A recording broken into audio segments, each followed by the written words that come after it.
grapple with the terrible state, of our people. Today, the Institute is launching a book in honor of Yusuf Bala Usman, an erudite scholar and a man through all his life, he was dedicated to seeing that economic, political, and social justice for the totality of the Nigerian people. Most importantly, focusing on emphasizing on the people at the margin.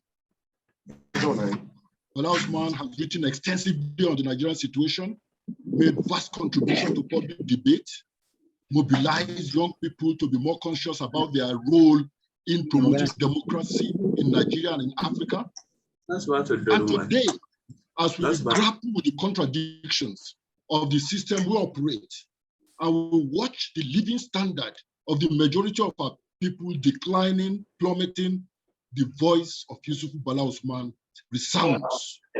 Again, we remember and relive the life of a man who dedicated it to ensuring that the poor, the voiceless, the marginalized, the people at the margin are considered in the mainstream of economic thinking, policy formulation, Africa as a whole.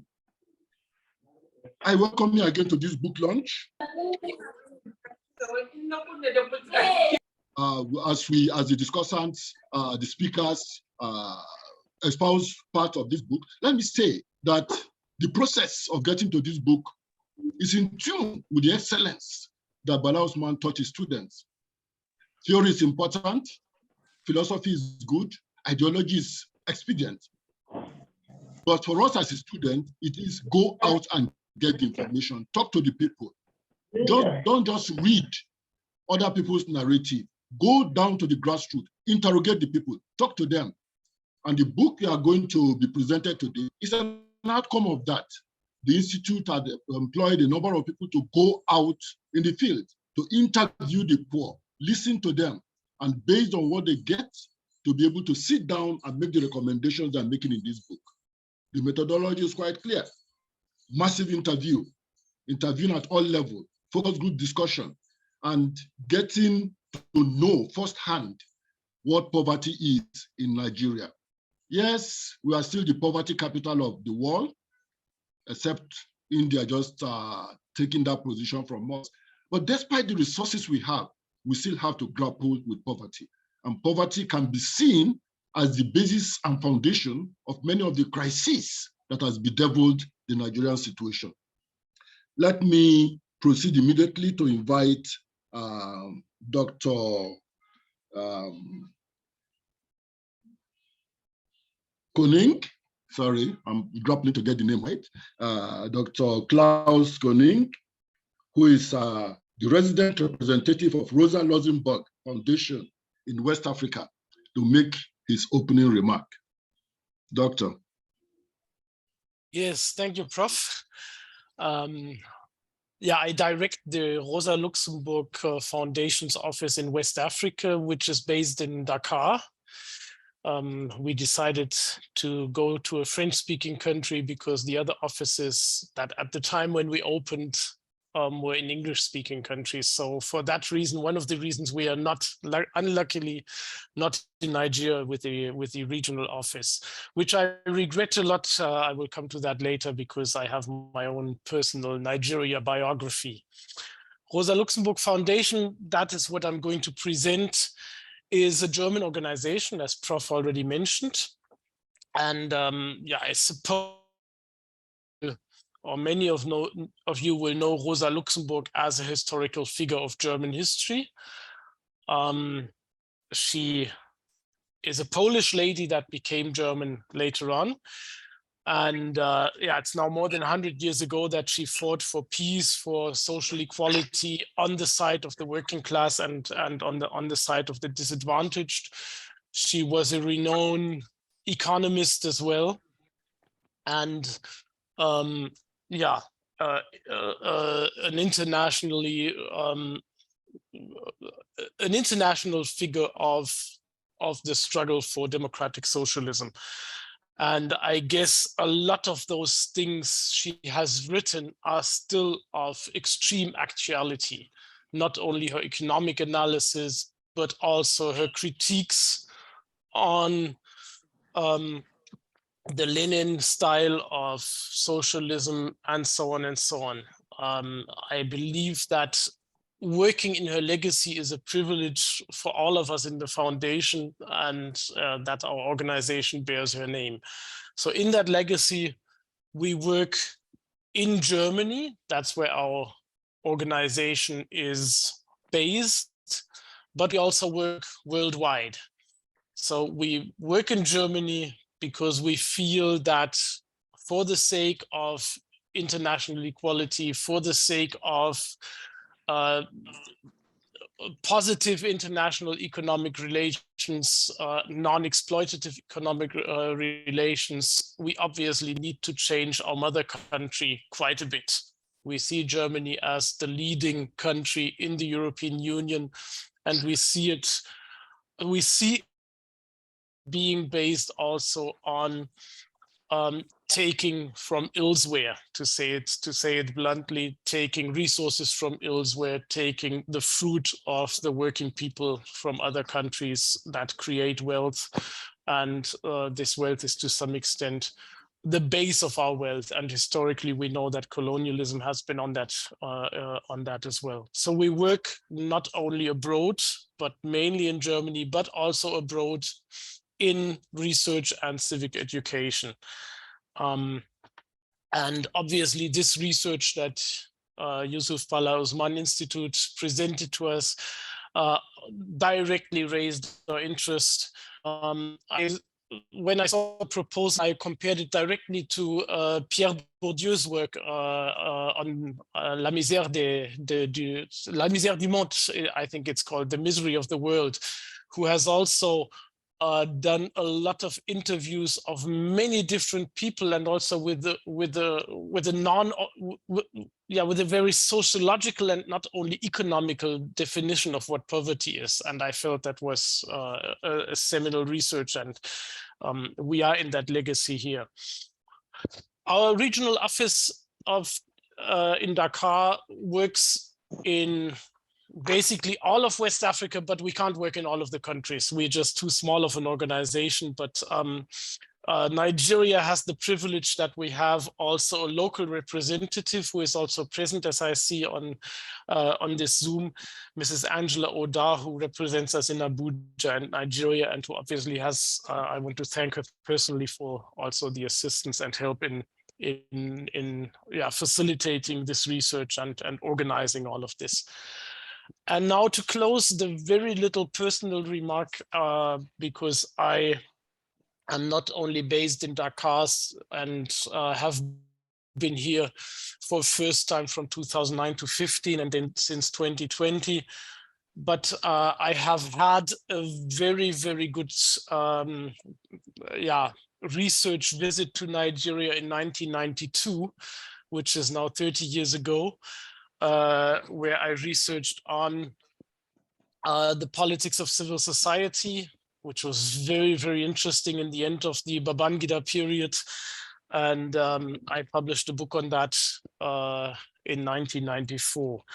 And that's when I also was in Zaria. I don't know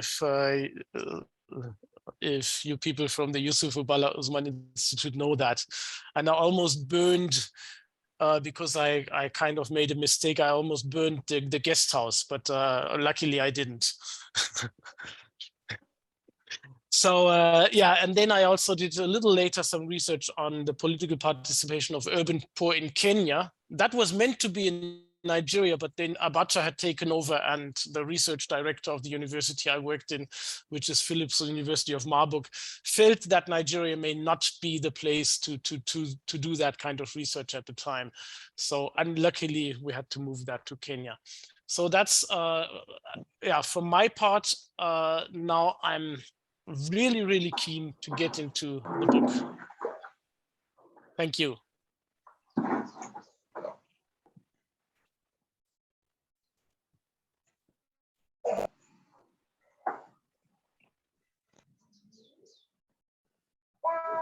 Your mic is off, Professor Kwanache.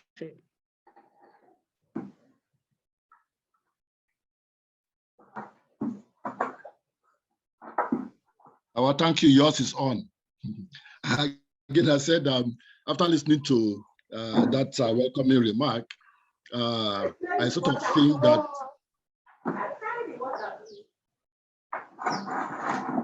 you're hearing me? Leadership of the academic staff. Yeah, okay. I sort of thought it would have been necessary for you all. I don't know how many of you know Yusuf Bala Usman Institute. It's located in Zaria, supported by the family. And we have to mention Norma, who's been who coordinated the study, the report, and who drove this whole process. She's been working tirelessly in Zaria to make this a possibility. I think in Nigeria, nowhere in this country where people say they don't know Yusuf Bala Usman and his work. But I hope with this presentation of the book, a number of his books have been released. I hope with the launching of this book, Nigeria and the world at large will come to know and recognize the Yusuf Bala Usman Institute in Zaria. I think I needed to say that. Before I proceed, let me introduce the speakers, because after this I'll keep quiet. I will get the speakers to take up the talking. First of all, I'm Professor Mike Kwanache. I hope you must have seen that somewhere, I guess. I am a professor of economics, and I've worked with and under Bala Usman when he was in ABU, the hot days of FAS. And we all learned a lot from him. So I consider myself one of his students. I have done a few things, but right now, my focus is advancing some of those ideals that I would say we got from Zaria. On the panel is Ovwe Lakemfa. He will follow, and he's a trade unionist, a journalist, a human rights activist, an administrator, and an author. I think we want to keep the introductions as brief as possible. Next is Dr. Husseini Abdu. He's an international development and humanitarian specialist. He's currently the country director of CARE International in Nigeria. And the last but not the least speaker, the gender woman, Hawa Mahdi. Don't joke when it comes to gender issues with her. She's a senior lecturer in human rights in the School of Global Studies, University of Gothenburg in Sweden. He's worked also with Bala Usman, and she certainly carried away from Zaria, where she did all her studies before going to Sweden. The spirit, the dynamism of Bala Usman. So our speakers and panelists, you're welcome to this program. We are going to rely on you to really lay bare the essence of this publication in such a way that even people who did not know or work with Bala Usman will get the essence, will get the feel of his dynamism, his patriotism, and his thoroughness in everything he did. I think we get Ovwe Lakemfa to start the conversation. 10 minutes, please, because we are time constrained. Actually, I'm trying to keep this as short as possible so that we remain in the time allocated for this program. So 10 minutes, Ovwe, if you are there, please, the mic is over to you. Thank you very much, Prof. And let me say I observe all protocols also because of time. And my starting point on this review is to say that if you are poor in thinking, you are poor. That if others think for you, you are poor. That if you follow other people's culture, you are poor. If foreigners decide your beliefs, you are poor. If others decide your economic policies, like I know Prof is an economist, you are poor. And so if people decide your economic policies and other things like that, you are really, really poor. And for me, that is a summary of the situation in Nigeria. And I said that I want to thank the foundation for, the book, and also to, and the Rosa Luxemburg Foundation also. But also to say that it was quite courageous for people who carried out this research, because we are living in a country that you have a lot of insecurity in all parts. So for you to go to the rural areas and interview people and other things like that was a very courageous thing.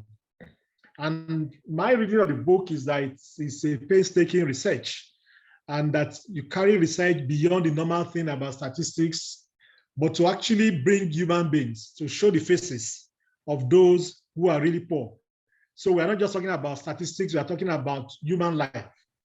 And the statistics show that 90 million Nigerians are poor, or that's 50% of the population. And I said this, I noticed poor.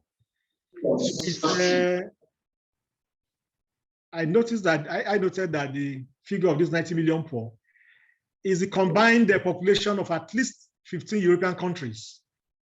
Where you put countries like Switzerland, Bulgaria, Norway, Denmark, Finland, Slovakia, Ireland, they are less than 90 million.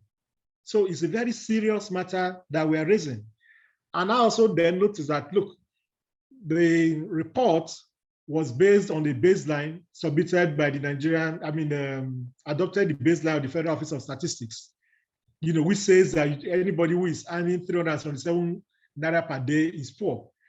And I compared that with the World Bank statistics. I say, look, if you're earning less than $15 per day, you are poor. So we are talking about a very serious situation. And we're also looking at the situation where at least 24 million Nigerians are either unemployed or, underemployed. And I say for these people, they're in purgatory already. They're already sentenced. More so in a country where you do not have unemployment benefits. And I said, even amongst the poor, amongst the unemployed, you have subclasses. For instance, there's a dimension, there's a gender dimension. So the report says that while 20 million of the total employed population out of 46 million are women, less than 1 million women are in formal economy. The rest, 95%, are engaged in the vagaries of the informal sector. So the report identifies some of these subclasses. For example, it talks about the dispossessed citizens who have weak access, to good quality public goods and services, and they have limited voice in policy making. Now, the report also says that this growing army of unemployed are often restless and agitated. And they have my own position is that for such people, they do not even have hope for the future.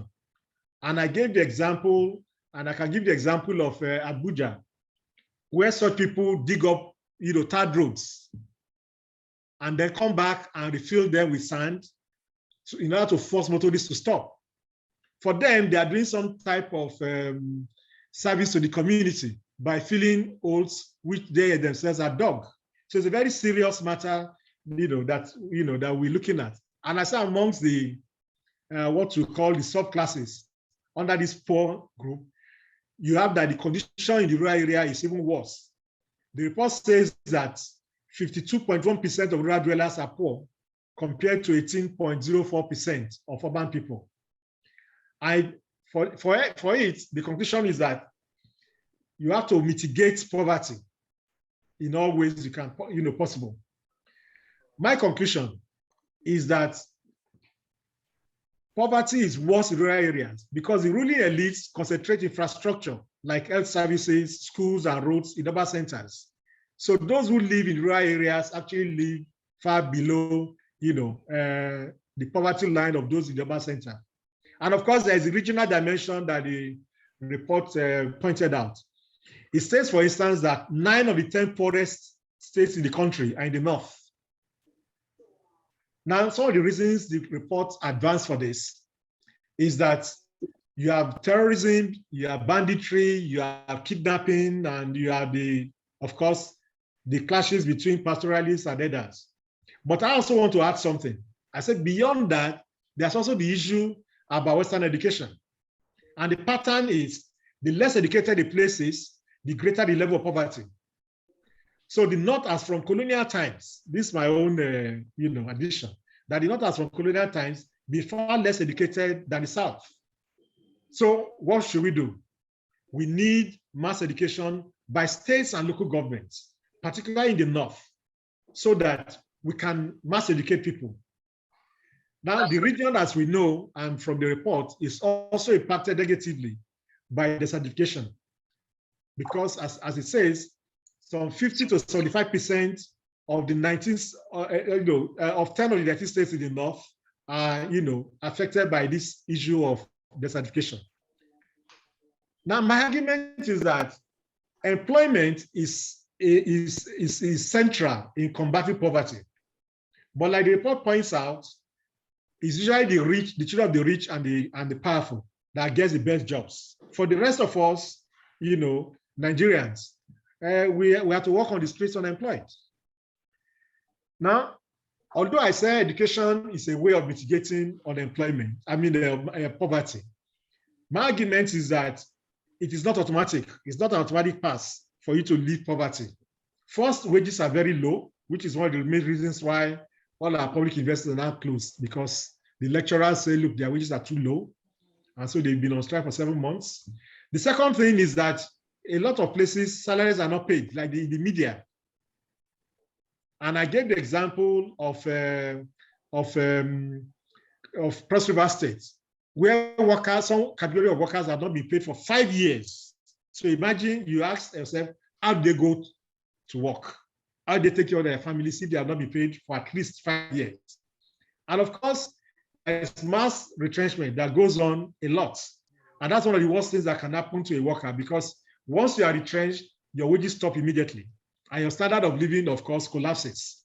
So the report in capturing this highlighted the case of NEPA workers who had to embark on fasting and prayers so that the federal government and those in charge can pay their salary, their unpaid salary, which is already 16 months in arrears. So how do they survive? And a point I try to raise is that privatization is so serious that a lot of workers are out of work. But all these are even different from the pensioner. For the pensioner, going on pension is like being sentenced to death, because first your salary stops immediately, your gratuity may not be paid, and of course, in a lot of places, pensioners are owed, their pension, sometimes for 2, 3, 4, 5 years. And the report goes on to interview some people who are affected by this. And I said, it is not uncommon for workers, therefore, to doctor their wages. Their ages. So a man who is 60 is 75. Is 45. So there are problems that we have, and there are people who go on strike over that actually. Like teachers who say, look, we have too many, we cannot retire at 60, we want 70, 75. So that goes on and on. Now, why is there poverty in Nigeria? The findings of the report is that there is mass poverty in the country due to the neoliberal economic policies introduced in the country, which affects things like healthcare, education, privatization, which results in privatization and mass retrenchment. Now, these reports also show that generally we also have other poverty-inducing policies, such as what the international institutions demand of us. They come, the IMF, the World Bank, say, look, for every country underdeveloped country, you need to increase your foreign exchange earnings. And what does that mean? Please produce more. And what do the countries produce? The agricultural products. So they produce a lot, maybe cocoa and other things like that. Once they do this, you have a glut in the market because everybody is mass producing. And so the European countries or the Western countries now decide what prices you pay. And In turn, they also ask you to look, you have to cut social services, the costs. And so they cut prices on social services across board. That leads, of course, to more on that, poverty. You have to round up. You have to round up. Oh, okay, fine. Thank you very much. We'll come back to you again. We'll come back to you in the second round. Okay, let me just say one or two drawbacks. I mentioned a few places there, and I said, look, when our researchers went out, the researchers for the project went out, they interviewed people in particular towns and villages, especially those who have been dispossessed of their lands. But I said one drawback is that in interviewing the pastoralists, those who carried out the interview did not interview the farmers. If you accuse somebody of taking your land, then you should just find out how did he take the land. If somebody comes with a certificate of, that he owns a land, you want to know where did he get the certificate from? How did it happen? So I think these are some of the things that we need to, work out. Let me just make a final point. Just a conclusion, Prof. And the conclusion is that the report, including suggestions on alternative economic policies, checking land grabbing, adopting irrigation, and placing human addition to the study of poverty. That also tells of the need for us to also educate the poor, because there is poor on poor problem.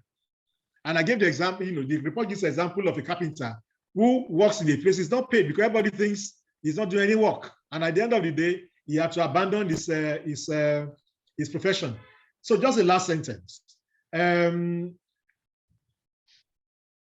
last sentence, I'll just say that the report is structured and written in simple language and can be understood by the average newspaper reader. So that in terms of communication, this report succeeds. Thank you very much. Thank you very much, Ovia. As I said, we'll still come back to you during the question and answers and see probe, more of your findings. Let me now invite Dr. Hussaini Abdu to please contribute to this conversation. Thank you very much, Prof. The opportunity. I want to thank the Subhana Usman Foundation and Rosa Luxemburg Foundation for putting this work together and inviting me to review this book. I think it makes a very interesting reading, and I want to join my good friend and comrade Owela Kamfa, saying that it makes a very good read. And if you go through this book, I think your immediate conclusion you reach in trying to paint the face of poverty, you'll probably say that poverty in Nigeria has the face of a youth, is that a face of a woman, is that a face of a rural area, and it has the face of northern Nigeria. In essence, what we are saying is that from the summary of this work, is that poverty is more endemic among young people. First, because of the level of unemployment. It is more endemic among women because of the depth of patriarchy. And it is very endemic in the rural area because of lack of infrastructure and other related issues. And it is quite endemic in northern Nigeria because of multiple of issues that probably this conversation will be taken on. I think because Owe had taken a more elaborate look at the book and has spoken to a number of issues which I agree with, I would like to center my conversations on rural poverty and what the findings of these studies are all about. I've always found that the idea of speaking to poverty in a locational perspective more very insightful, probably because of the nature of the work I do. For some of us who don't just look at poverty metrics and looking at it from a larger societal perspective, you actually say that poverty can sometimes, and in most cases, actually locational. You are poor probably because of your location. And that 50% of most of the determinant of the poor people is actually based on their locations. So there are certain parts of the world that if you are born in, the tendency that you'll be poor is high. within that world, there are certain geographical areas that if you are born in, the tendency is high. Particular gender, the tendency is very high than you will be poor. And that is what makes these whole conversations around looking at rural poverty very, very, very important. And I'm very happy that the book tried and spoke extensively on the issue of rural poverty. And then the idea that there is a peculiar manifestation of rural poverty is a reflection of the fact that the poverty dynamics within a particular area can actually be different.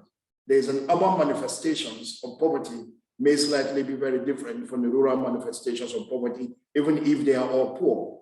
Or the drivers of poverty in these different locations may actually be different.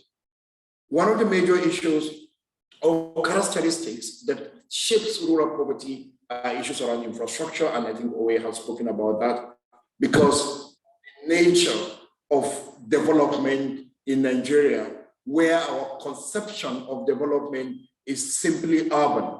And so all infrastructural investment that you have is placed in the urban area at the detriment of the rural area. And for me, the most disturbing part of it that is happening, and of course it's not reflected in the book, is the whole idea around flyover bridges all over northern Nigeria, all over Nigeria, that our governors actually think that development actually means transforming the cities or the capital cities of the state to become like Abuja. So you have flyover bridges, you have bridges where there are no rivers, where the rivers remain unbridged. So that's one of the major things. The second, for me, in terms of the characteristics of rural, is that the rural areas are largely agrarian. And this book spoke quite extensively around that, including some of the stories reflecting that. Largely agrarian, people are mostly farmers and herders to a very large extent. And therefore, the nature, they are deeply attached to land. And what happened to land in terms of their relationship shapes their socio-economic condition. When they have access to land, they are able to cultivate. And when they don't have access to land, it becomes very difficult. And when they are not actually cultivating, they create the conditions that continue to deepen their poverty. The study identified a number of factors that shapes rural poverty. Part of it was corruption, and nobody would debate the level of corruption in the country and how endemic it has become and how that is impacting on rural poverty, particularly on the issue of rural infrastructure. What is stolen is actually what is denied. So if resources are invested for hospitals, for roads, and politicians steal that, it actually means that the rural people have been denied.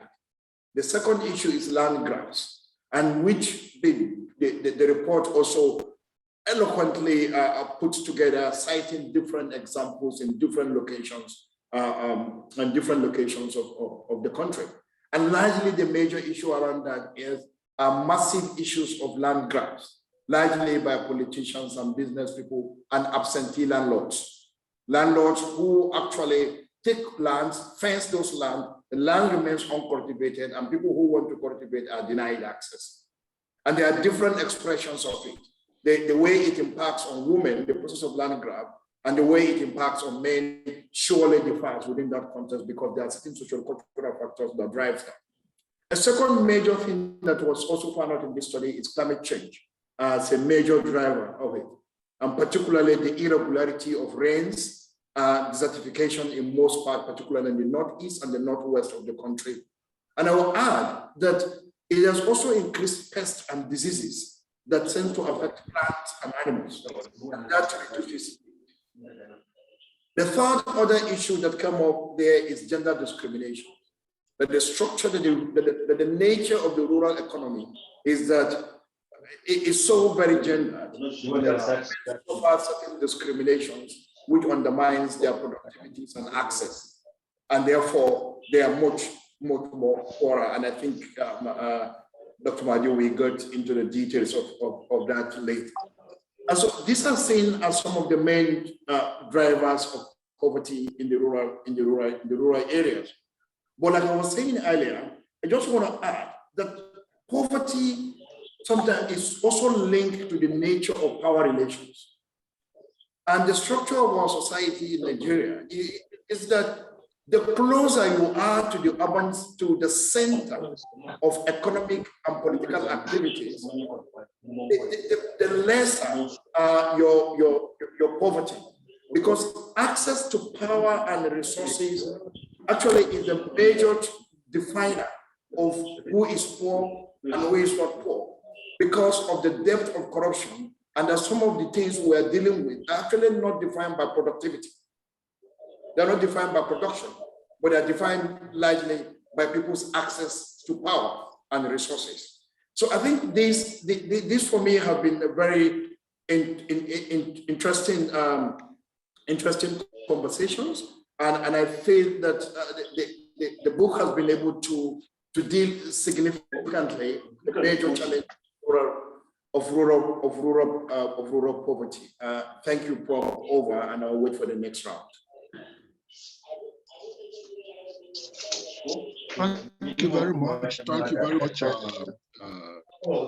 Hussaini. I will go straight to Dr. Hawa Mahdi for her own presentation. Thank you, Professor Koneshe. Can you hear me? Yeah, we can hear you. Okay. Now, what thank we you. do is honestly, And I was saying, first time I want, check for good results. I think people need When to I should switch not off have their a mics, space please. to you come. Let's say I want Friday. to first thank, actually, the YBUI No, okay. for. This Thursday, Wednesday. I, No, okay, let's say Tuesday next. Professor Mija. Tuesday next. Professor. Yes. I want to thank the Institute first for conducting the research. I also want to thank very much to all the researchers and interviewers, and indeed the people who offered their time to be interviewed, for making this very rich book, rich in the sense that there are detailed interviews that each one of us can read and put our interpretations on. At the same time, I would like to just hint that, in fact, in the spirit of Dr. Yusuf Bala Usman, I will not be doing justice to the book if I'm not critical of it. And so I am also critical of the book. And so to encourage people who read the book actually to put on their gender lenses in particular. By that, I mean to be able to identify where both the researchers and the people being interviewed are actually displaying what I call the oppressive gender perspective that they have, especially the researchers, maybe less those people who are interviewed.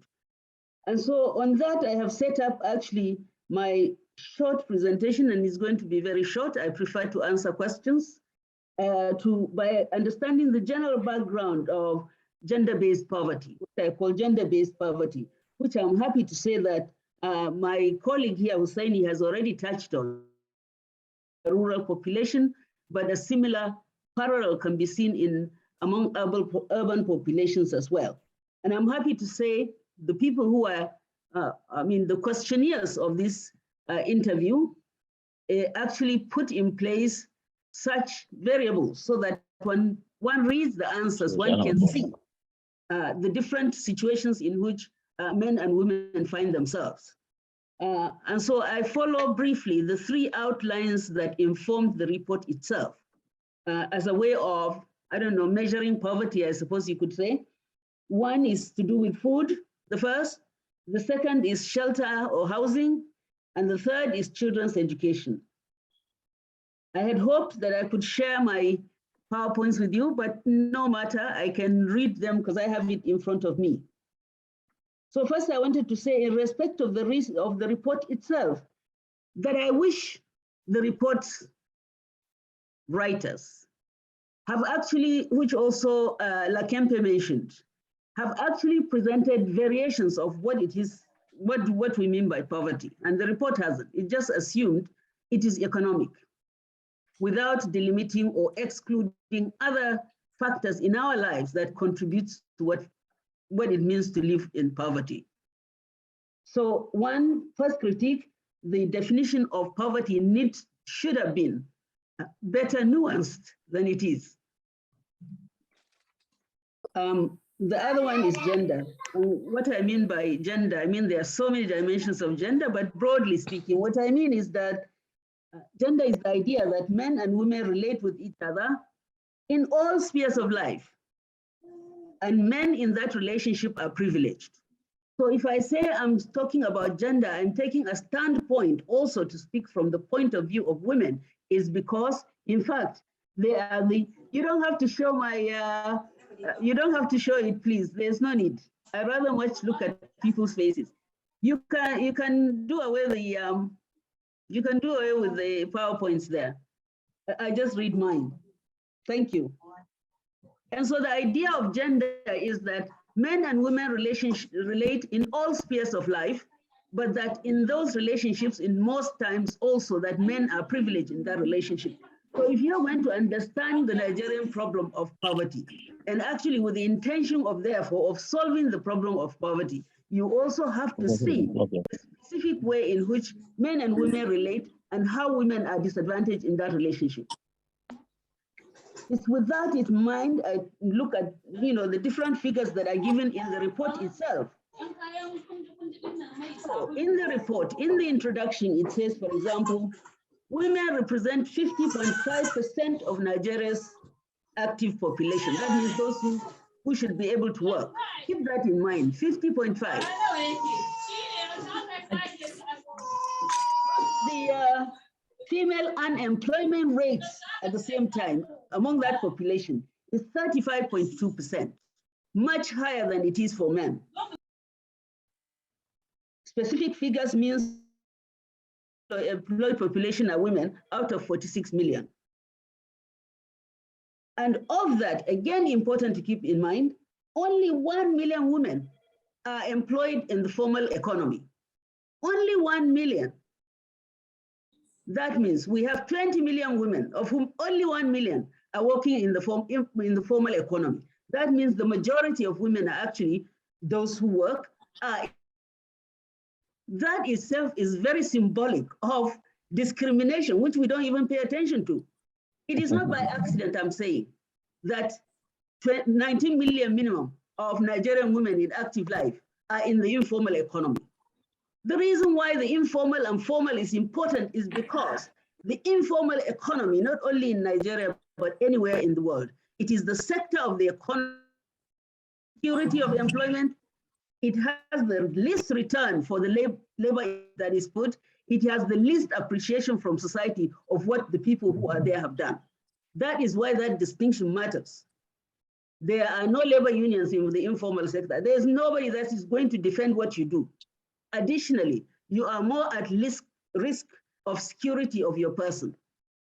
And so that is why I'm critical of the report itself, not having taken the time to actually point out the significance of that distinction between what women do and what men do, between, in terms of even the labor that they're talking about, which if today Rosa Luxemburg was here, she would probably definitely have pointed out this distinction that is happening, although she has her own issues, and I know those issues as well.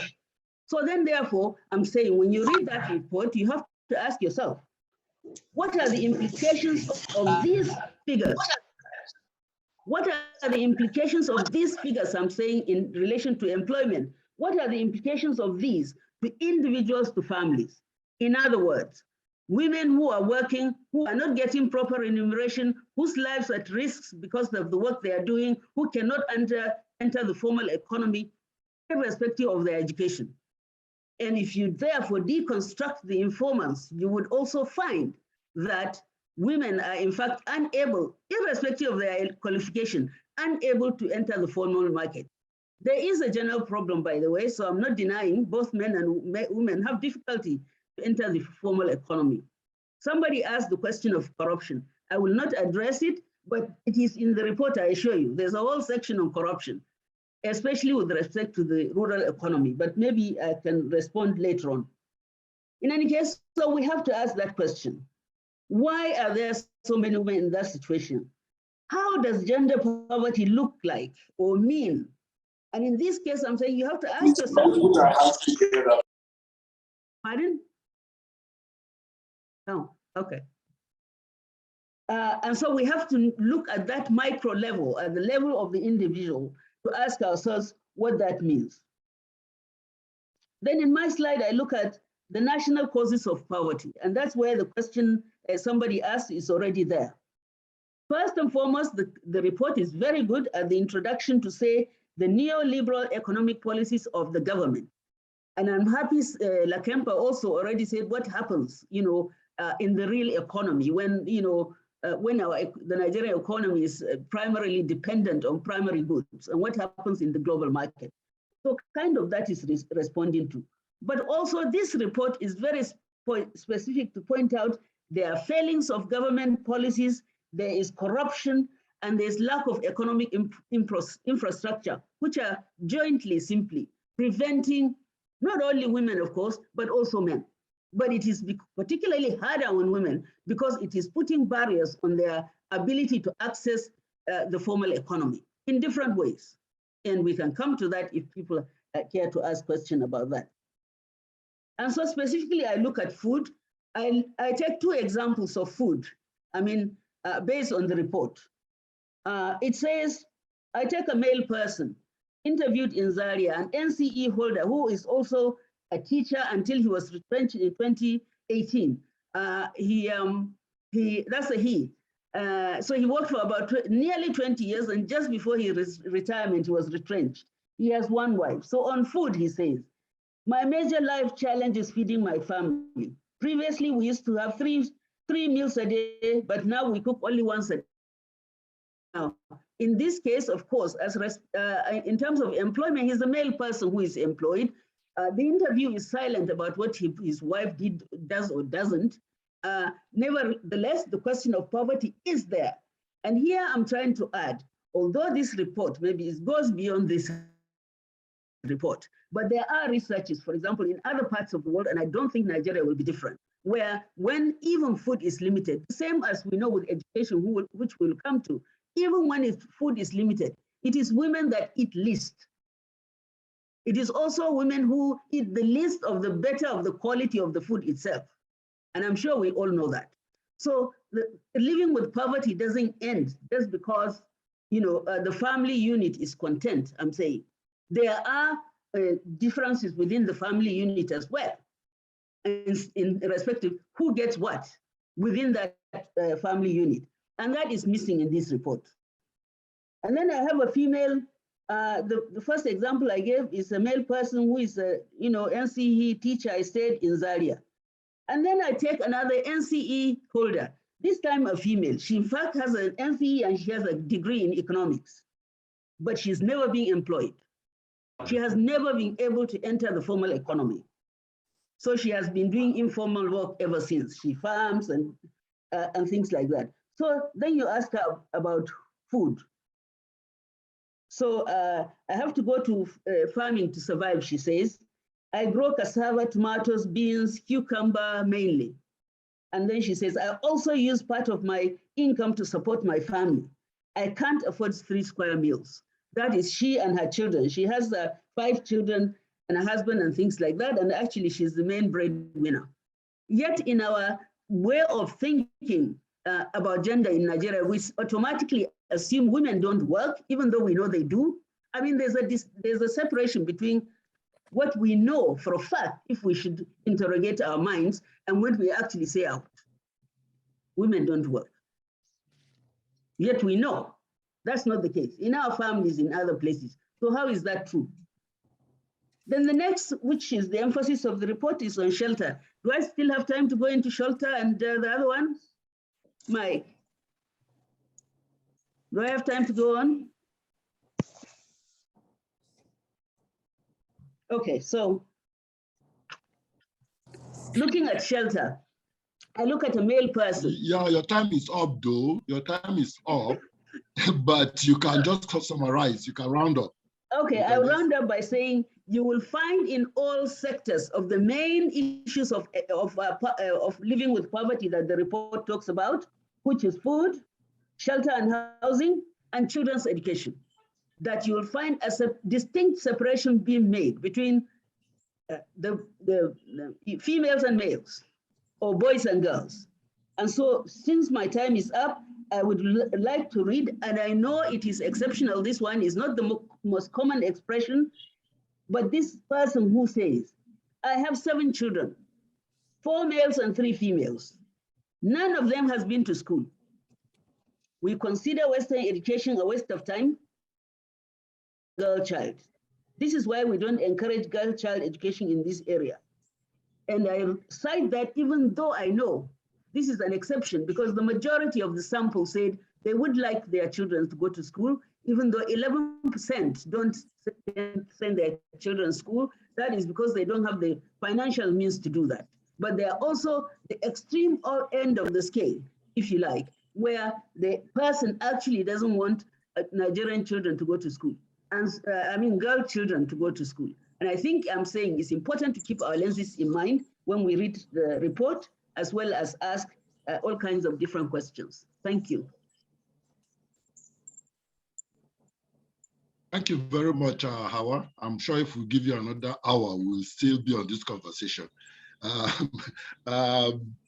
Yes, I think you've made very pertinent points, but when you work like this is commissioned, I think if you look at the questionnaires, you will notice that some of the issues you raised are embedded in them.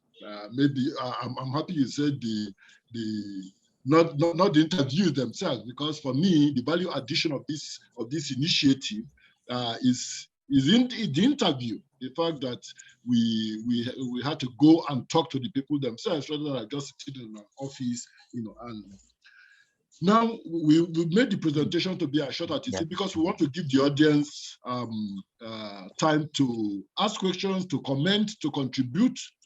The Bala Usman Institute is taking notes, is listening to you, because they are interested in harvesting as much ideas and information for this. I'm sure this will be ongoing. I'm sure they will do more in this area, probably do something along our suggestions, and so it is very important for us to listen and to ask questions. I don't know if Regum is ready to kick it off. Regum, are you on? I should have said this at the beginning. We are expecting that people will post their questions, on the chat. So I can see one question in the chat. It will be easy to just use the chat and to invite persons. I see one hand is up. Infinix Smart 3B. I don't have your name, but Regum was supposed to, I hope I'm pronouncing the name right, was supposed to flag this up by just posing a number of questions to the reviewers. Tanimu Yakubu hands is off too. Tanimu, you can start then. Okay, thank you very much, Professor. There is an aspect of poverty that is clearly policy induced, and we have not used it as an opportunity to draw attention to the role of policy in accelerating poverty across the country, well beyond the gender and social class and even geographical divides. If you study the aspect of poverty in pre-colonial and immediately post-independence Nigeria, you would see how poverty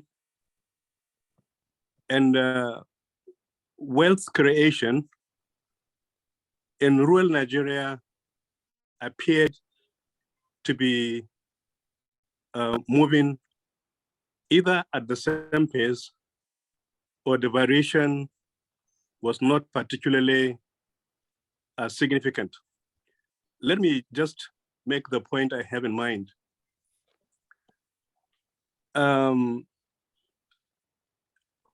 In the period before the structural adjustment program,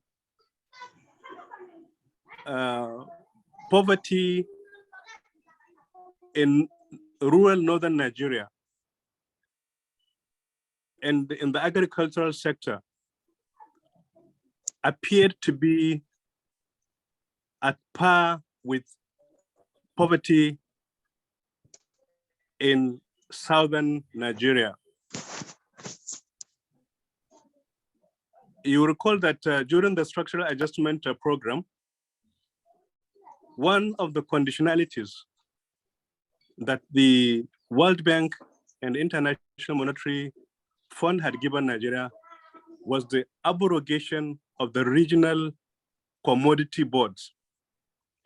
In the case of northern Nigeria during that period, a typical farming household would have a commodity or two in the world market. And Nigerian produce, groundnut, cotton, hides and skin, palm kernel, cocoa were extremely in popular demand across the world because of the quality assurance that those regional commodity boards had guaranteed. In fact, they went a step further. They had indemnity funds that were managed abroad. If, for example, a Brazilian importer had paid for grade 1 cotton or groundnut, and by mistake, grade 2 or grade 3 was delivered, which rarely occurred, the fund managers would have indemnified the importer without recourse to the concerned regional board. We were told during that period that the private sector in Nigeria had come of age.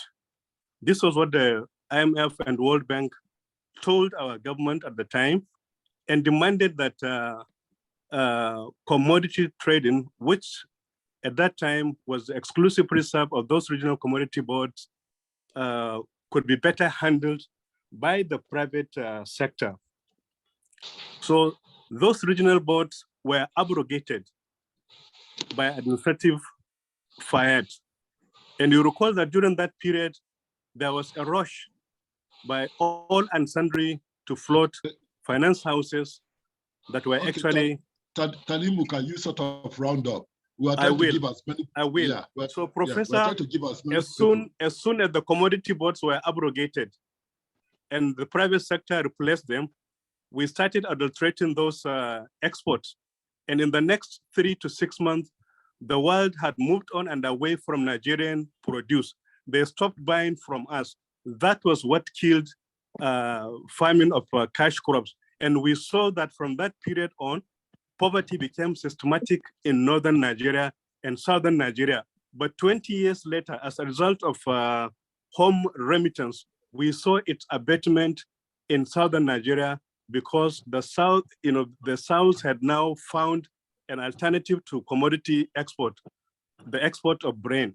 So I wanted to make this point, which I thought was only referred to indirectly in the study. And I thought this is the basis of systematic poverty in the country, the disconnection of the country, in particular the rural and agricultural sectors, from world economy, and therefore the need to reintegrate rural and agricultural sectors back into the global economy for us to really abate the face of poverty wherever it rears its ugly head. Thank you. Thank you very much. Thank you very much. Let me just read out the question from Bashir Dauda on the chat. His concern is about the issue of an extent of corruption, mega corruption, he says, and how it is exacerbating, sorry for that, poverty and inequality in Nigeria. I don't know if the study covers this aspect. My worry is that even social intervention schemes of the government are undermined by corrupt government officials. After that, I go to Professor Salamatu Issa. Professor Salamatu Issa.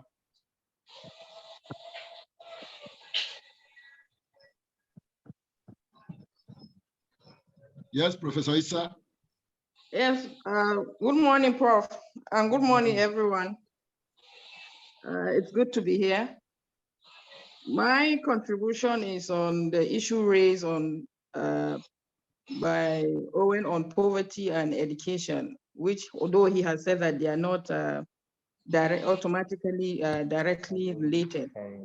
But however, what I want to raise on this issue, on this case of relating poverty to education, is that we have had some policies that have targeted poor, but we have not been able to evaluate some of these programs. For example, we all remember the mass education programs on adult education, nomadic education, and so on. But have we ever gone back to evaluate what led to their failure during those periods that these programs were and who were the targeted people, and what sources were we able to record, so that we know that whether trying to say there's educational gap between the North and the South, we should be able to know what were the challenges that the North was not able to have that successful story in education, and relating it to everyone or across the board. And then the speakers relate also the poverty to corruption and policy issues. And my contribution there is all the policies. We usually bring in policies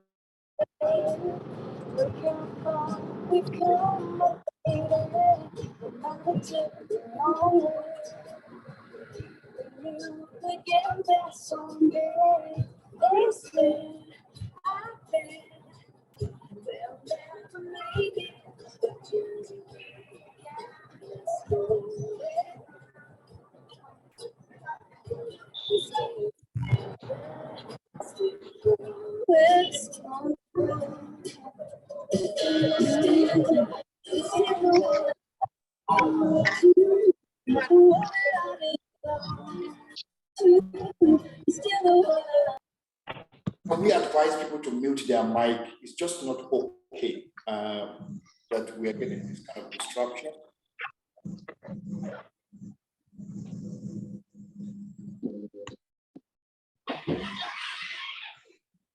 Prof, are you true? Hello? Prof, are you true? Hello? Can you hear me? Can you hear me, please? We can hear you. Okay, my name is Buhara Abubakar. Can you hear me, please? We can. Go ahead, please. Okay, I just want to firstly commend Yusuf Bala Usman Institute for this job. At least they are creating awareness to the general public. And our concern is because we have known how late Dr. Yusuf Bala Usman fought injustice during his life. And there was a time when he happened to be a partisan politician, in which he even became the secretary to former Kaduna State government. Now that Nigeria is going to another election come next year, people are beginning to wonder, why is it that former students and colleagues of Lake Bala Usman are not active in politics now? Because people are seeing them as those who know the problem of the nation and how to systematically bring succor to an ordinary man on the street. the game of politics now is being played by businessmen who invest a lot of money into the game and expect a profit. Why is it that now people do not come out and play the game like he did during his lifetime? Okay.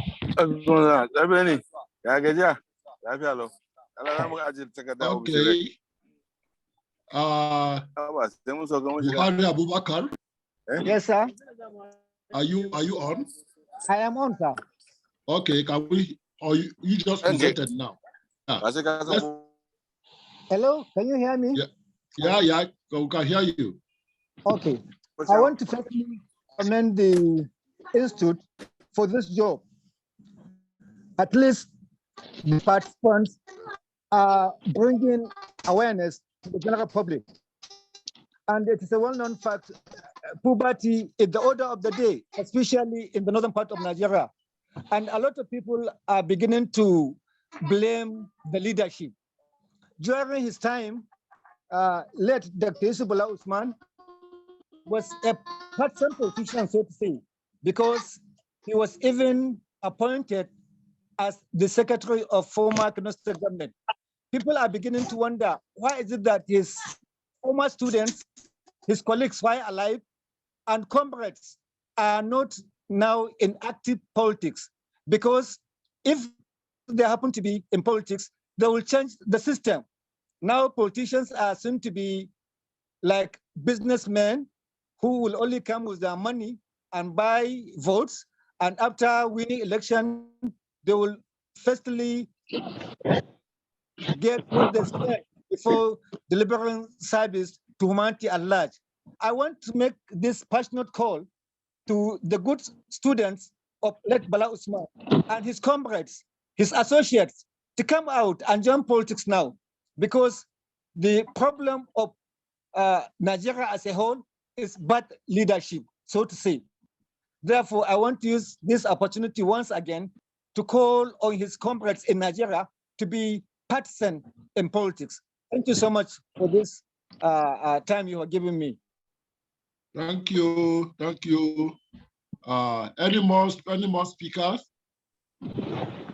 Yes, please. Heidi Serika, I demanded that you kindly allow me just a minute as I'm about to board a flight out of Buenos Aires. Sorry, okay, go ahead, please go ahead. No, well, thank you very much indeed. Okay, thank you very much indeed. And we just have to emphasize the appreciation we show to those people who did this research and the work and putting the WebView Center together. May Allah reward them abundantly. Well, very quickly, I think I haven't read in the works, but I just think that we have to do three things, and very quickly. One, which is said also by someone raised it, but I want to emphasize that we have to cause the political structures to work in Nigeria, especially at the last tier of government, which is the local government itself. We have to hold the political class to account. We have to cause them to do so. We have to make it an issue. We have to push it forward there as a people for us to be able to reduce poverty, because as said, it's happening more actually in the downtrodden areas because of lack of opportunities for jobs and so on. I remember growing up in my village, we have every kind of trade that you can think about, from fishery to salt making to weaving to tannery to all of them, and in one small little village of less than 500 houses. And I think that economy was working at that time, and the government of the native authority, though obnoxious, but was working. At least structures are there and people are caused to work. Secondly, I think we have to frontally face skill acquisition. Formal education, it's good and must happen, but formal employment really is not necessarily the thing that can turn around the economy and create or put people out of poverty. We've seen how informal sectors have done extremely very well in trying to bring out people out of poverty. I'm very sure that I have very many examples to give outside this forum, or one that is really time to do this. And then, of course, we have to increase the dignity of women as said by Hawa. By the way, Auntie, you're still looking very young. You passed the age to Mike. My Oga. Sorry, sir, this is your boy here. But anyway, then to improve dignity of women, by holding the society collectively together and creating those opportunities for women and educate them, like everyone said. But the policies, I really like the contribution by Professor Salamat Isa. Who monitors and who evaluates and who rejects this system? I think we have to begin to hold once again, the managers of the country, its economy and its people to ensure that those things are being monitored, evaluated and rejigged, and then cause them to happen, and then direct perhaps some of our resources to those, and then create the necessary awareness for people to begin to challenge those policies and to challenge those systems and the going-ons. And also to hold the political class to account and to cause them to be issues that will decide who leads them, who governs them, and so on and so forth. And then, of course, finally, is we as a people have long abandoned our values, our way of lives, our community interaction, and doing things in the communal way that will bring out people out of poverty. There is what we call in a village called Kayawa around the local government, the panke economy, and that is a system at the time that it was working out of a small structure of a local government. The women were engaged into productivity and supported heavily by authorities and by political systems. I have to stop. I'm so very sorry. I haven't read the paper. I may have talked out of point, but I think this is enough for me for now. And thank you very much. May God bless you, sir. Thank you very much. We appreciate. Thank you. Professor Mija.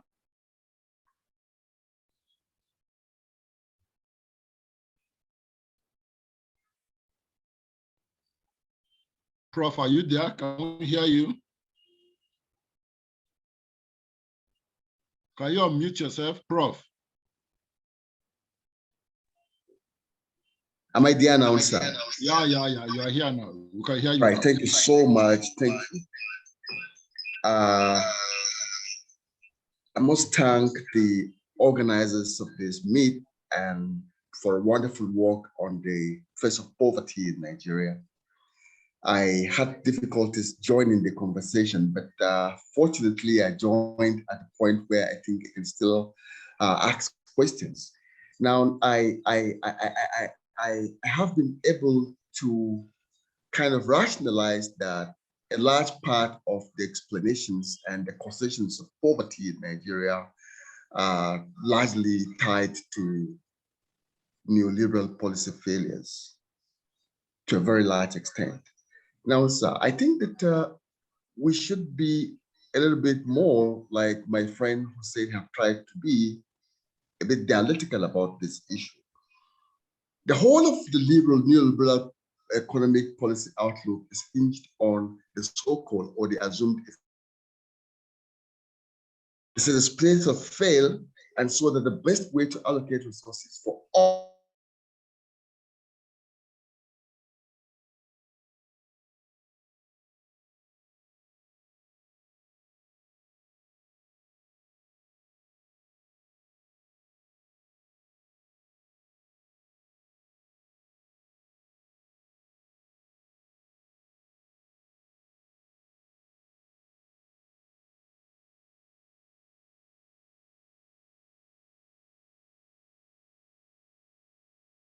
by the state, because that is a very strong disincentive for investment, where investors begin to feel, for instance, that their rights, whether of property or intellectual or whatever, is not guaranteed. It's a disincentive for investment in the market.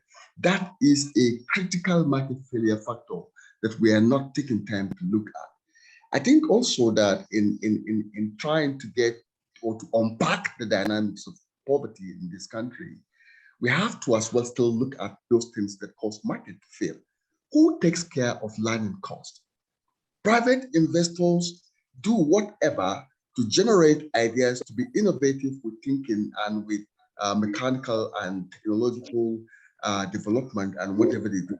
But you see, nobody goes in there to cushion the cost of the development of these innovations or of intellectual ideas that come in to make markets thrive. Now, the lack of support for this learning cost is a huge disincentive for markets. Markets would not flourish. I want to talk also on market failures and how that fits into the dynamics of face of poverty with the question of state patronage. I recall, for instance, that it was a difficult thing for the National Assembly to accept to patronize innocent vehicle manufacturing. They had rather buy from some other parts of the world than patronize innocent. I'm not saying that innocent is wholly Nigerian, but I think that patronizing innocent would have been, for instance, a way of encouraging and like buoying local market to grow and to support the state. And the policy feed which someone spoke about at the opening of the open participation in the conversation. These are issues, sir. I think while we blame the state for failing, we should try as well to factor in market failure factors. If we get to put our finger on the causation of the failure of markets, we would do enough to be dialectical with the approach to addressing the question of poverty and the character of its face in Nigeria. And that, sir. Thank you so much, sir. Thank you. Thank you. Any other hands? Let me just read those that posted so that we don't have to call them individually. The next question said, why did neoliberal policies of IMF and the World Bank create more poverty instead of prosperity in Nigeria? So the speakers can take note of that. Another question says, what can be done to increase women access to the formal sector? Another question says, does the research conducted include proposed solutions to the poverty crisis in Nigeria?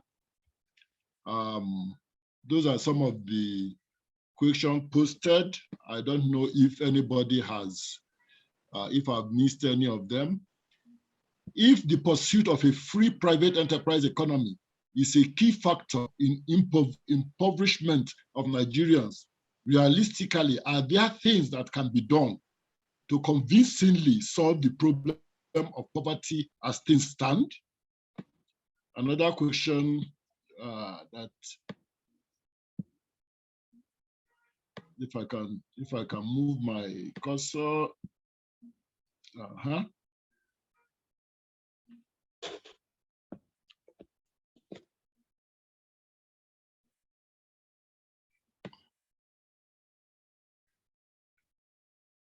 Well, while I'm still trying to get my cursor to read other questions, if I'm not read your questions and you want to ask it, please do indicate.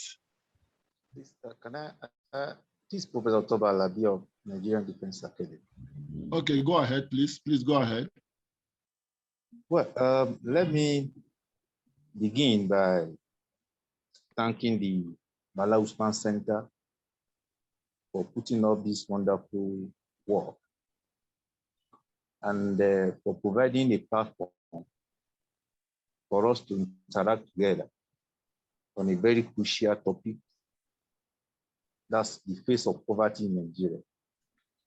But let me begin by saying that poverty is a nationwide problem. It's not limited to northern Nigeria. The Brooklyn Institute report of 2018 submitted that Nigeria was the poorest country on the planet Earth after India. So to that extent, poverty is a nationwide problem. But with specific reference to northern Nigeria, I want to address two issues here. The first is relates to the climate change and the farmer-herder conflict in northern Nigeria. Well, if you want to look at this issue critically, we must factor in the fact that climate change has made it inevitable for the others to keep moving down southward. And we need to, and in the process of moving southward, they clash with the farmers around the middle belt. And this has affected food security in the northern part of Nigeria. And in a bid to address this problem, I will want to propose two solutions. The first is the massive intervention of government in assisting these herders, in building ranches, so that this issue of open grazing of cattle will be squarely addressed. This is very important. Both the states and the federal government should come together and address this critical point. There have been so many funny narratives that will tell you that cattle rearing is a private business.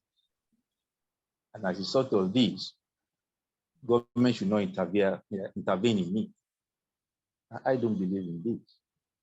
When the American banks were having severe crisis in 2008, when Obama became president, the American government intervened massively. So that's my first solution, a suggestion rather, that the government should be involved in addressing this problem. Irrigated ranches are the key points now, are the main thing today.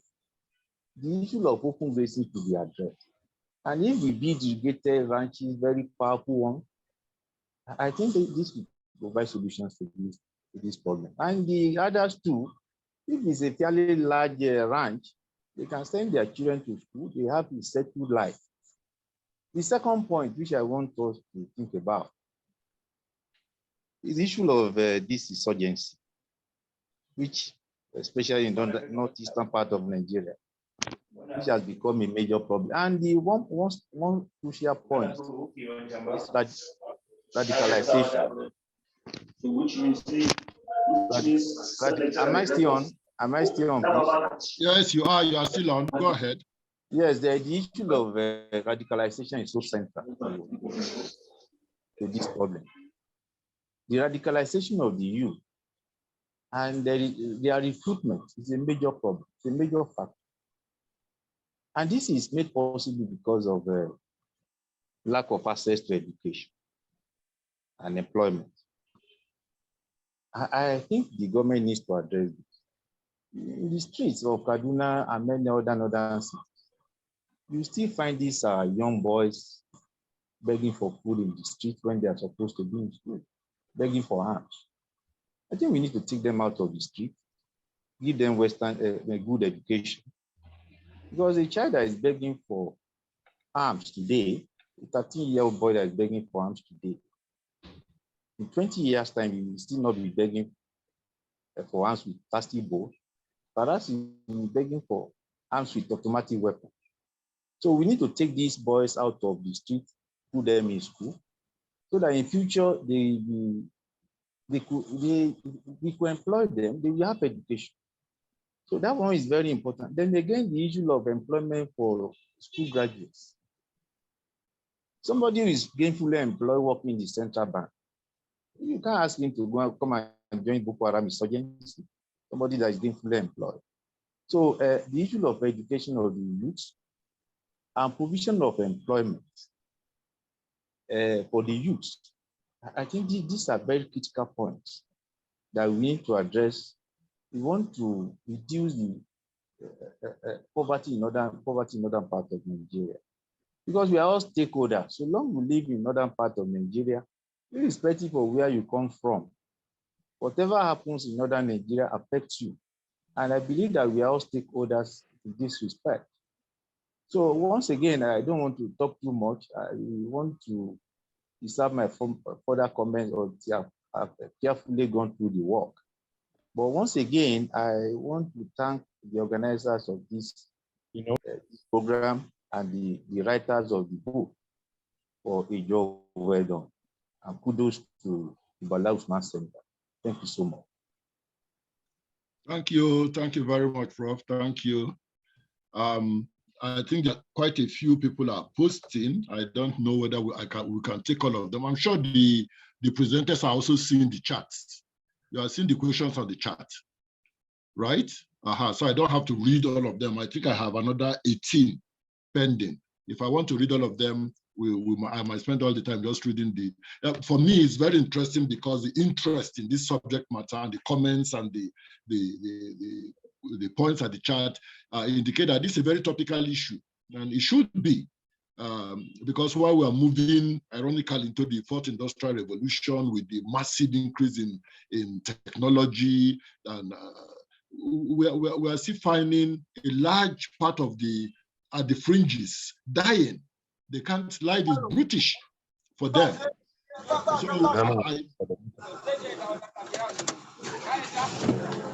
So I think since the speakers are able to read the comments, let me go back to them. Let me give them 3-4 minutes, because we're about to round up. 3-4 minutes to react to some of the things they've had. I'm tempted to take on some of the issues raised, but I think I should restrain myself. Let the speakers react to some of the issues raised. So do we start with Owe? Thank you very much, Prof. I think the main reaction is from to my presentation is from Professor Salama Tuisa, talking about education, why the sort of interventions fail. The first thing I think we agree is that when you're educated in Nigeria, you are a step away from poverty, out of poverty in a sense. At least you are better than those who are not educated. Now, the primary issue is not about adult education or other things like that. It is actually that there's no priority given to education.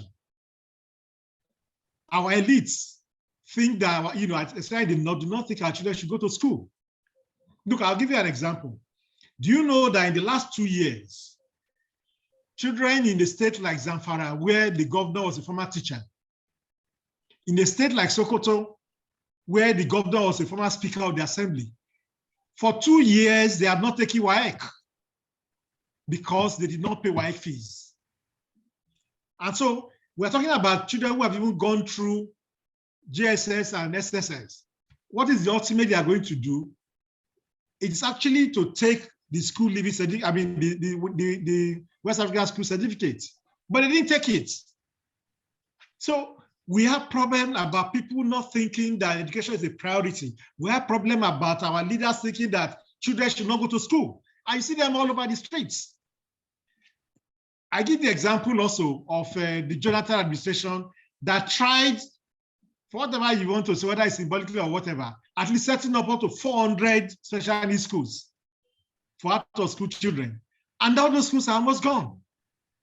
And so we, in calling our leaders to, to order, they must, place priority on education of the children and on skill acquisition, because they have children outside, no education, no skills, nothing. Like somebody said, I think the man from NDA, these children are going the next 10, 15 years, they'll be holding AK-47 on our heads. And I also agree with T.Y. Yakub about the commodity boards. The issue I think there is that we cannot leave things just to market forces. We'll have to control things in such a way in the interest of our people. Because when you go the way of market forces, the West will always have an advantage and will always, be disadvantaged. That is why I'm not too taken in by the comments by Professor Mija talking about how did the market forces, what are the failings? These are just cosmetic, really. At the foundation is that everybody, every government must do things in the interest of its own people, not in the interest of the market forces in general, like the report says, it's like a myth. somebody asked the question about corruption. I think Bashir Daudu. The problem there's corruption everywhere in the world. One of the things is that we do not try to check it. But beyond that is that what we actually have in Nigeria is primitive accumulation. People just loot our economy and take out. Because you find Europeans, they come, they take some of our resources and go back to their country to develop their countries. Whereas our own people carry our own money again and go back to the same countries. So those are some of the problems I think we have. I've also tried to suggest to the researchers that we need to go back and look at poverty pre-colonial. And I asked the question, was there homelessness in pre-colonial, Africa? Did we have things like that? Was there more food security before we had the issue about cash crops? Rather than people, looking at, production of food. So I think we generally have to hold ourselves accountable also, because we are not doing enough, in my own view, to ensure that those that come into governance, carry out the dictates of the people. Thank you very much. Dr. Hussein Abu, do you want to react? Okay, thank you very much, Prof. A very quick reactions. And of course, not sure any particular question was directed to me, but I think some of the interventions have been quite useful. And a few, I think one of the comment or question was were there recommendations on how to address these challenges of poverty? Of course, there are.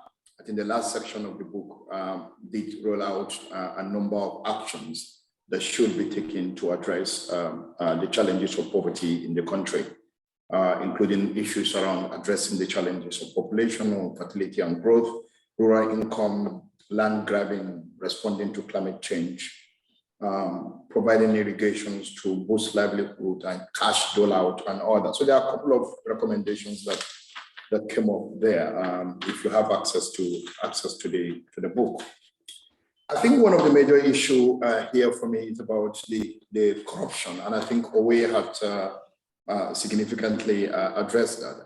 And a couple of excellent studies have been done around corruption and poverty, and I think I've also contributed to a few around that, and that there is that strong correlations that what would have been invested in providing one thing has been taken away by an individual, and therefore the other person or group has been denied. And so that denial could actually create a situation that we don't like, and that's the poverty that we are talking about here. I think my major issue is around the whole market conversation that my very good friend Media brought to the table. I don't really think that Media was actually saying that is the way to go, and then there was nothing wrong with neoliberal policies and how that impact on the economy and the larger society. But basically, probably what Media was trying to draw attention to is the rationale behind the so-called IMF and World Bank inspired structural adjustment programs and the conversation around market failures, and that saying that did market fail? But the question is who needs the market? I think that's, for me, maybe we will have given Media more time and they will have been much clearer about what he tries to put on the table. For me, I don't actually have a problem with the market. My only problem is when you absolutize it.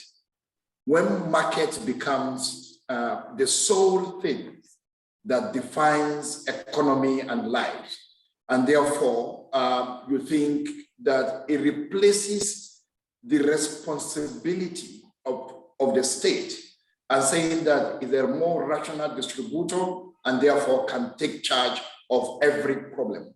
And that's the challenge we had in the structural adjustment program, where market has been elevated to the absolute. But bringing up this in the context of conversation on poverty, economics is very important.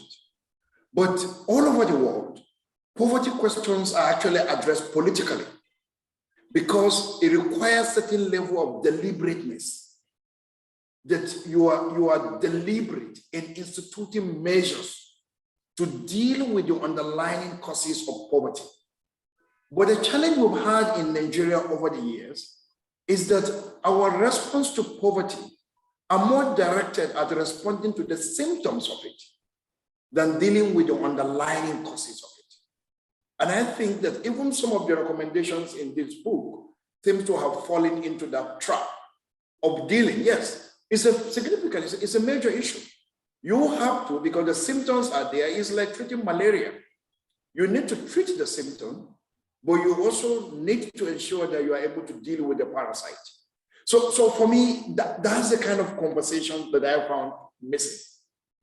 I agree with Professor Alabi strongly in terms of what we need to do in terms of addressing the whole violent conflicts, particularly those that relate to the farmers thing. But there are a lot of nuances involved in it. Yes, I would join him in dismissing the whole idea of saying the government cannot invest in ranches because it's a private business. How many private businesses are the state supported? And I'll give several examples. It's not simply around other things. They are basic, and sometimes we forget about it. Airline business, and I think Hadi Siriki, I don't know whether he's still around here. We thought the minister of airline business is a private business, but airports are built by government in billions. How many airports do we have in this country? But yeah, market stores that we build in our cities and our villages. Shops are private businesses. People build market stores and they occupy them. We have processing zones, whether it's export processing zone, we set up those systems, provide all the infrastructure. These are private businesses. So the challenge we've had in this country is that when it comes to supporting the weak, we bring all the conversations around whether it's private or not private, but when you are supporting big time organized structured businesses, then they say you are facilitating the market, you are facilitating it. And so that is the responsibility of the government. So I really think that we need a bit of that level of nuances to understand what these challenges are. And lastly, for me, yes, I agree education is a very important issue. I know there are some historians amongst us here who can better explain how and where we are at this level in terms of education in northern Nigeria. So I don't want to go into those that details. We are particularly more concerned around the question of women in northern Nigeria, and that I have had courses to actually argue that the poverty question in northern Nigeria, and I'm just particular here because it's a national poverty is a national issue. But even from this report, it is more endemic in the northern part of the country. So beyond education, I think it's also a woman question. The extent and the level of the unimaginable exclusion of women from the mainstream, politics, economy, and life choices, for me, is a key and a very fundamental driver. 50% of the population are women. You can't exclude 50% of the people and expect the society to do better. And recent studies have shown very, very clearly, and I did reflect that in my review of the book, that societies that treat women poorly and very badly are less stable and are poor. There is a correlation between the way societies treat the female gender and the character of development in that society. I think that as we work, and this is one of my critiques of this book, that I know that Nigeria, there has been extensive work on poverty in Nigeria, including the most latest, even this year, a lot of reports have been issued on the whole dynamics of poverty in the country. I feel probably the center would have, or the institutes would have picked a very important poverty. For instance, the feminization of poverty. Can we look at how the woman question in poverty and just do more in-depth work on it. Pick on one particular characterizations of poverty and do a more in-depth study on it than a much more broad work with limited resources and time actually to cover and actually be able to do that depth work.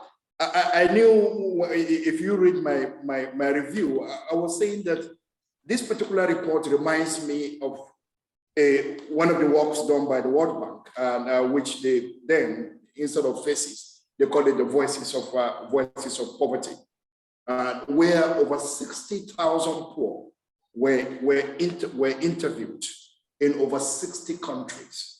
It's a massive work.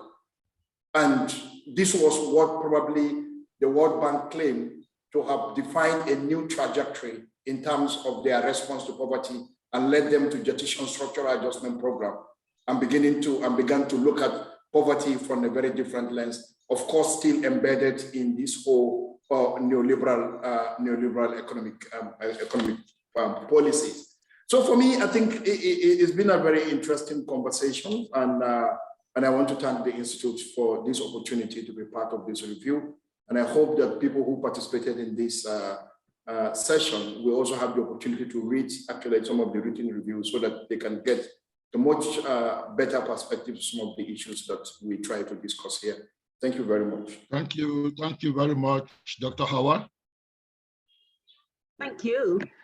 I'm very happy to take off where Hussaini left off, because he did touch on some of the issues of women's concern in the whole of Nigeria. I'll say, make the distinctions simply between urban and rural women. But before I do that, let me also say, I want to remind everyone what Dr. Koning said from the beginning.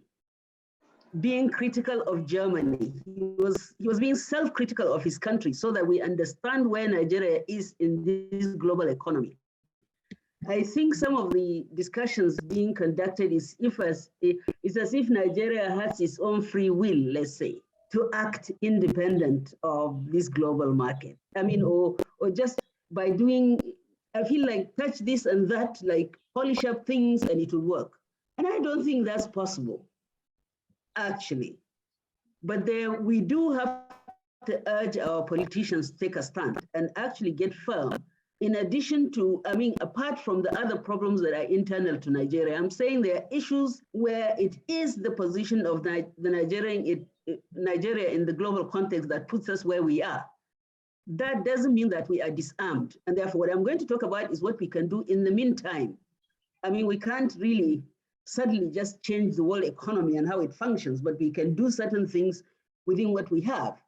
So the first thing I wanted to point out is that one needs to read this report. There is a part about corruption, is not very clear, is not very well addressed, but there is a mention of corruption. Corruption in respect of climate change, especially what happens to the ecological fund, that's one. And then specifically corruption in relation to rural areas and the dispossession of people in the rural societies of Nigeria, especially in northern Nigeria also, because these are the backgrounds to the violence that is affecting Nigeria. We can't run away from it. It is people who have been dispossessed. More or less they say it. You listen to the interviews of this, not the terrorists, that means I don't mean Boko Haram, but certainly the abductions and so on that comes later. More or less they are telling us, you excluded me, that's why I'm here. Specifically, they point that out. So I think we need to think seriously about that. And then the two or three questions I specifically want to address are those that are asked in the chat. One is about how women can be included in the formal economy. The other one is whether religion and culture affect women's position in society. And thirdly, somebody mentioned family planning as well. And I'm trying to say there's a connection certainly between religion, culture, and family planning. But I also wanted to point out that actually, Dr. Yusuf Bala Osman already talked about the politicization of Nigeria back in the 1980s. And people need to go and refresh. I think that book has also been republished. The Institute will inform people about that, I hope. So that has been published already.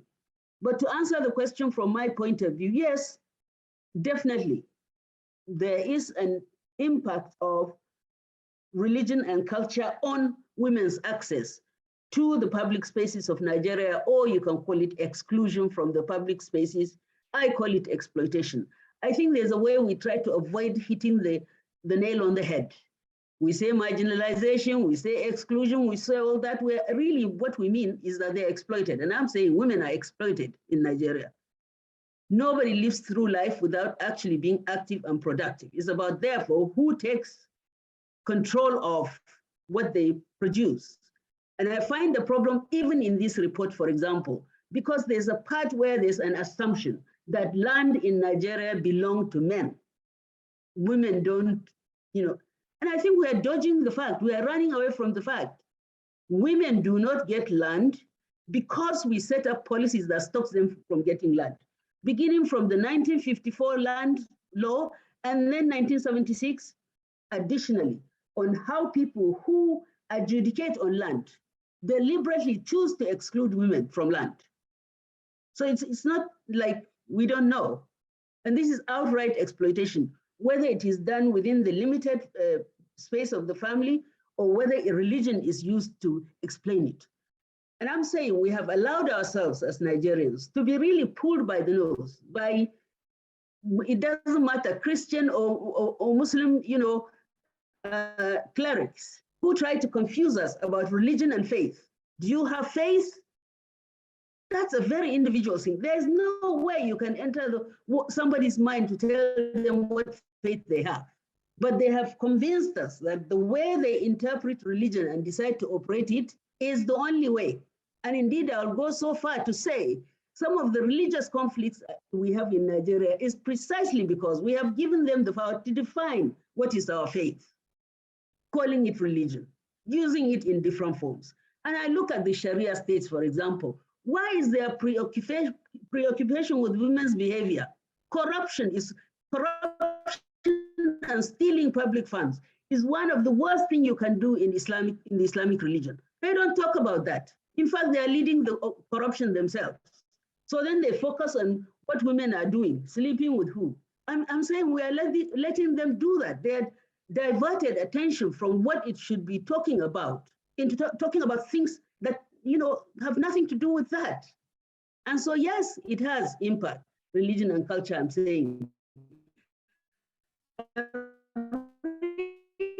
Is the way that those who interpret our religions have chosen to serve patriarchy, which always seeks to silence women, loud women, women who protest. Women shouldn't go to school. I gave you an example in that PowerPoint. I mean, as I said, that particular in the report, it is an exception that said he will not send his girl child to school. But there are such opinions are quite wide in many parts of rural Nigeria, especially northern Nigeria. But we are silent about it. We don't talk about it. It is okay as long as it's women who are being oppressed or exploited. And I think it has a lot to do with what benefit we think we are getting with our silence also. So that's one. These are things I'm saying we can do without having to think about the global economy and Nigeria's position, because this is internal to our system. This is not to do with how we are exploited from the outside in the global system. This is about how we have chosen to interpret our cultures and our religions and so on. The other thing about, again, including women in the formal economy, that is also something that is possible without having to change the whole structure of Nigeria. And this we have to hold those who hold state power or government, we have to hold them accountable. They are not fulfilling even the minimum that, for instance, the United Nations, within the same neoliberal system, the United Nations is asking countries, could you include 25% of people in your governance system? Nigerians, politicians sitting in the Senate and the House, they don't even want to accept that. They don't want to even pass that. It's so minimal. And we're talking at least 50% of the population. You cannot develop anything if you are going to keep 50% of your population from decision making. It's a simple logic. But that is not possible. And lastly, this is something about family planning. Again, the report already mentioned, they didn't call it family planning, but they did raise the fact that they have noticed that the families in the sample that they interviewed with the largest number of children are those that are least able to send their children to school. So they are showing there's a correlation between larger families and inability to keep up to the important job of parents to give their children education. I mean, it's a simple logic. But again, here people connect it to religion, because the minute you say people should control family sizes, there is thrown in your face that you are not following religion, whichever it is God who gives. And then we see, of course, the consequence of that in the Nigerians, what happens to the Nigerian society when it's so exploding with population. Lastly, land grabbing and the question of dispossession of people who have lost hope for anything, and therefore also posing a danger to themselves and to the rest of society as well. Thank you. I'll leave it there.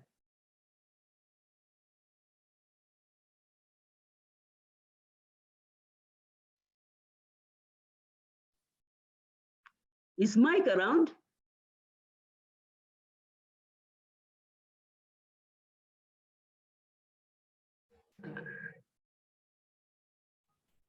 Is Mike around, or is Roman? Okay.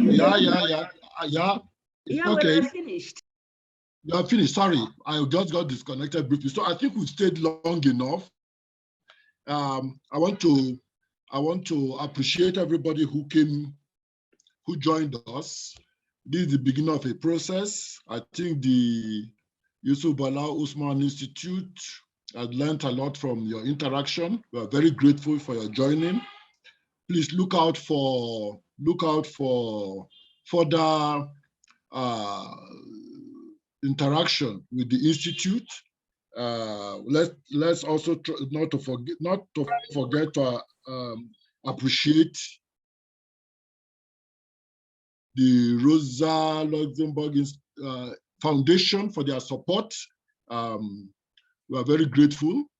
And all the speakers, we appreciate you. We know you had to do some work to get us to where we are. We appreciate and we thank you for joining. Again, let's appreciate the Institute, the Yusuf Bala Usman Institute in Zaria, for all the work, for coordinating this work, for ensuring that at least today we are able to, have this opportunity of paying a tribute to him and to all those who have worked diligently, in trying to promote the less fortunate in society. Let me say that if you registered, this proceeding will be on YouTube, and you get the link if you didn't attend or you came in late and you want to listen to the whole recording. Please, the Institute will give you a link, and you can go to the link in YouTube and listen to the whole presentation. Again, let me thank everybody for coming. We wish you all the best.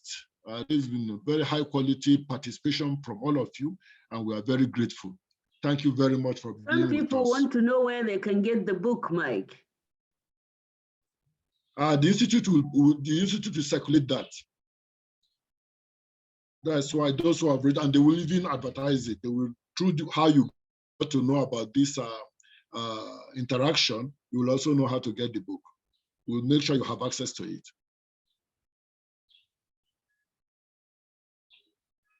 Anybody from the Institute wanting to say anything?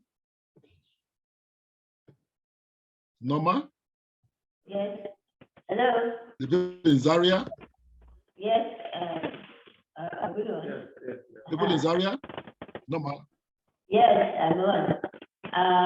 The book is not for sale. The book is to be circulated free. We have printed 2,000 copies, and they're going to be distributed to institutions. Rosa Luxemburg Foundation is getting some for their own distribution purposes, and we are to distribute to NGOs and institutions as a public service. We're going to deposit quite a few with the NLC headquarters in Abuja and with the Iowa Valley Bookshop, which is in the NLC headquarters. So they will be able to distribute to NLC chapters and other organizations. And it will also be distributed to institute libraries. For the time being, unless we print more copies, they may not be available to individuals. Except for the people that work on the book, like the interviewers, they will all get copies. But otherwise, people will have to consult their local libraries or institutions, educational institutions, to have access to the book. But we're going to put an e-copy on our website so that it will be downloaded free to anybody that needs it. So you can look out for the Yusuf Bala Usman Institute website, and you will soon have a free PDF copy, so you will have access to that, but not necessarily access to the hard copies.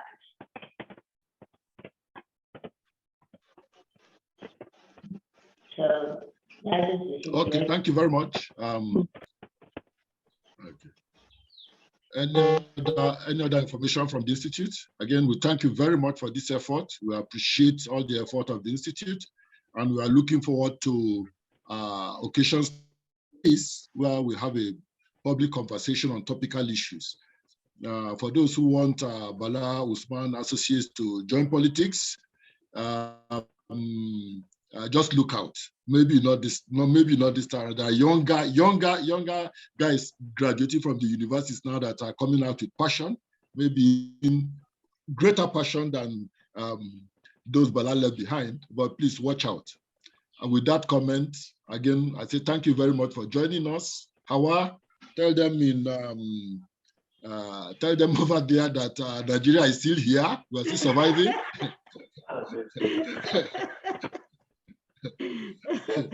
Oh, good.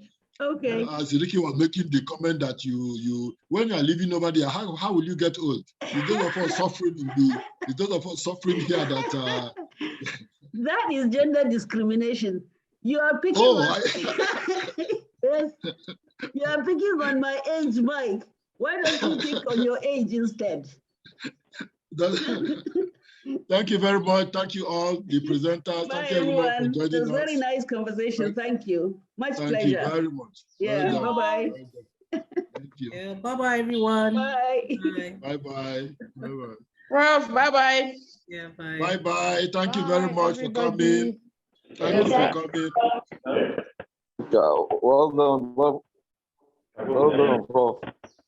Thank you very much. Thank you for all the comments and the contributions. We are grateful.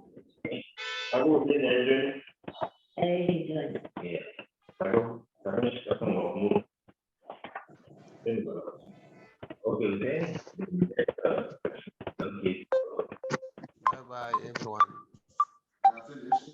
Eternal.